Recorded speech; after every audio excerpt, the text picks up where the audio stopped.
In today's video, I've got some fun new ways you can create these amazing customizable wood projects. My name is Natalie, and we are going to be talking about ways that you can use the Creality Falcon 2 Pro laser to create some incredible projects for spring. The Creality Falcon 2 Pro laser is a high-performance laser engraver designed for professionals and hobbyists alike. It has an enhanced 22 watt or 40 watt laser module and delivers an ultra-fine engraving and deep cutting capabilities.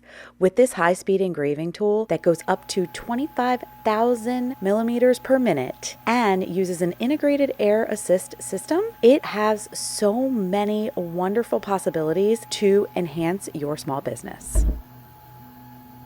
I wanted to give you a quick peek to show you my setup. I just have a hose running from my basement all the way up the steps and tie that hose with a rope at the top of the steps on the handrail.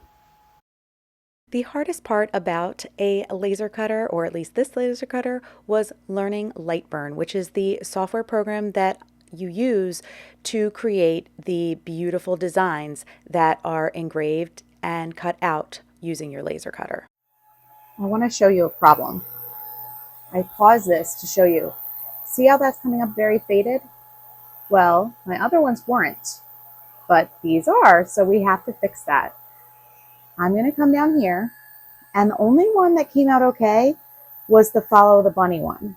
So we need to find a way to mask that one so that it doesn't go over it again. And then I'm going to restart, and hopefully there'll be a better impression. We'll see.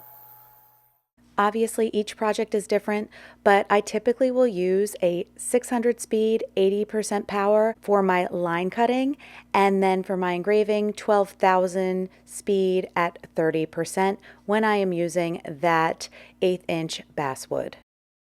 I think the thing I love most as a crafter is that I can still create the same way I always have, but the laser cutter gives me that extra edge to layer with a little bit more of a high-end look. I love some of the quotes and memes that I've created recently, and I've been able to create similar SVG files that allow me to use my laser cutter to create the same look, just with a little bit more of a pizzazz, I guess. Here are some tips and tricks from a rookie to somebody brand new. The first thing that I learned was really important was making sure that the fill line or the engraving happens before the line cutting. I have had instances where I did it the opposite way, and then if something gets thrown off with my project or something shifts and moves around as the cutting happens, it does throw off the appropriate positioning for the engraving. Okay, I know I don't have the best lighting here, but I wanted to show you the way that you would raise and lower this. That's the other thing that I learned over time, that the two screws here would easily come like unscrewed, and you can raise and lower this depending on your project.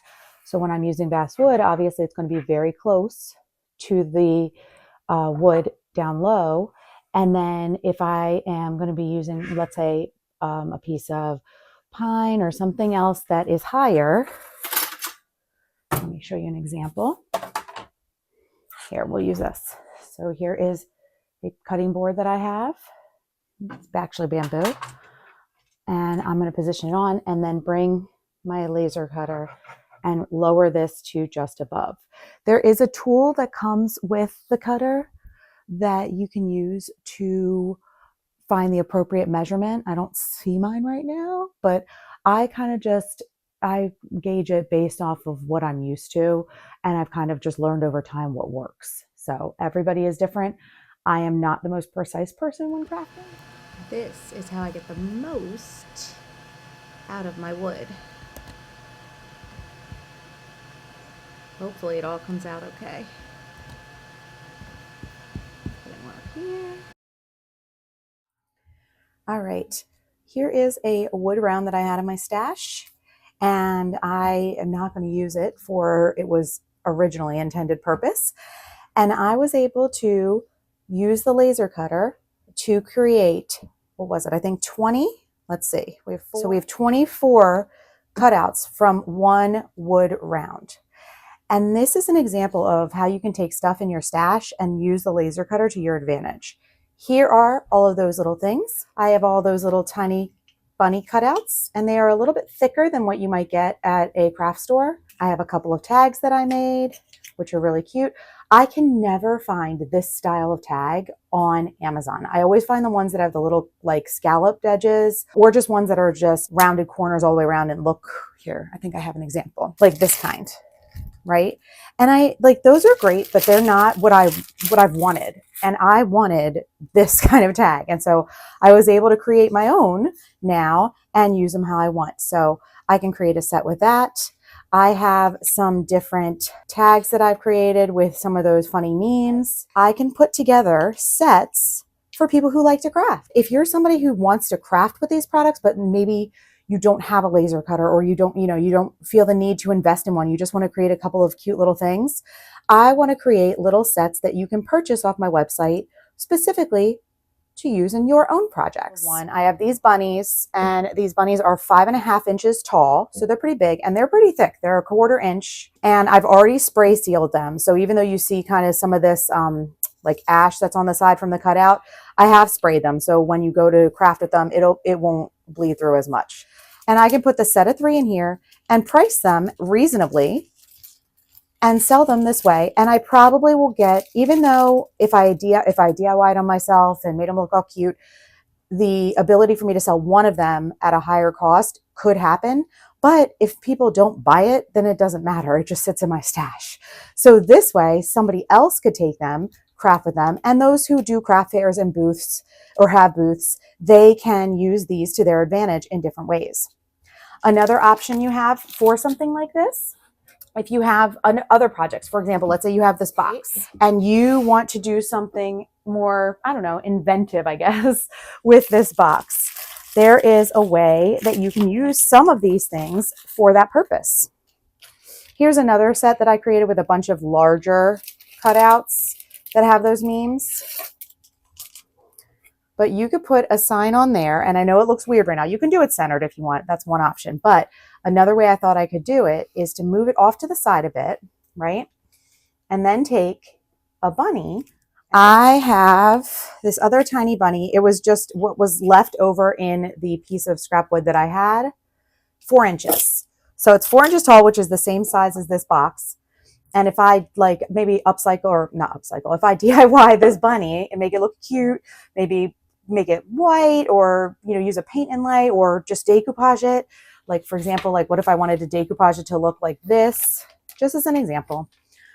And then put this on the side, you've just created an adorable box that is also functional. I think functional decor is really big. It's kind of timeless. Everybody needs like a box at some point for something. And doing cute things like this really levels up what you can sell in your booth or at a craft fair. What I'm going to do is sell them in a pack. So somebody can buy this at a reasonable cost like that and use them in their own projects.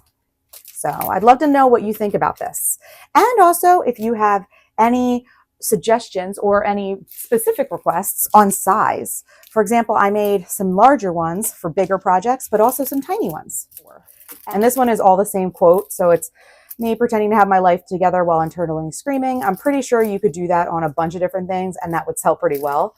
So that's just the same quote multiple times. This set is different. I think it's 7 different quotes. And when I list them on my website, I will make sure that it's very clear and show visuals of all of that. Another thing that I created using my laser cutter, besides the tags and the bunnies, was another fun thing for spring. This adorable shovel. And these are, again, thicker. I've sprayed them. And they are kind of like, they look gross right now, right? But the point of it is that once you DIY it, once you make it look cute, you can then use it in your own decor, or you can sell it. And if you have like a tumbling tower block or something, you can even like place it behind it so that you can have it stand if you wanted to on the shelf, or you can lean it up against something. Head on over to my website, www.sparksofjoystudio.com. Go to the digital store. You will click on this SVG files for spring. It is $1. However, if you use the very special discount code available on your screen right now, that will be completely free to you. And it is unlimited uses, feel free to share. Now available on my website. I don't want to say kits, they're more like bundles. And what you will find within this is a variety of resources that you can use to create various crafts. There's no specific instructions, nothing like that, just a bunch of products within that I think you will love. There's only a few left, so make sure you check that out. A huge thank you to Creality for sponsoring today's video. Feel free to check out the link below if you are interested in one of these for yourself. I have definitely found ways to level up my projects without taking away the beautiful handmade style that they have.